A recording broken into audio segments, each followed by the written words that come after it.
Hey, I'm Alex and I paint tiny things. Layering up your paint and working towards highlights is a possible next step after your base coat. Layering paints often refers to building up thinner coats of paint on the model and can be done in various ways.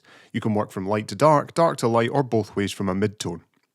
As a good starting point, decide on a mid-tone for the element you're painting, then pick a lighter and a darker colour. You can work with as many colours as you like, but 3 or 4 is a good number to start with. Since I've already done my base layer in dark green, that's going to be my dark tone here, and the lightest green will end up being my edge highlights.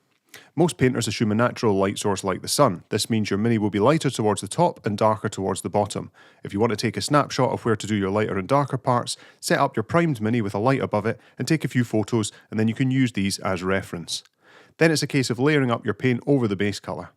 There are countless techniques from this, from stippling to glazing, each with their own merits. I'll cover them in separate technique videos. Remember once more to keep your paints workable by thinning them as required. Thinning them with water is the most common way, but you can also use a paint medium if you wish.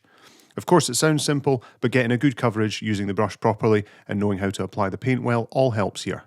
When this stage is complete, you might move on to edge highlighting. You might also decide to use a shade or a recess wash, or look at dry brushing. I'll cover all of these in videos within this series.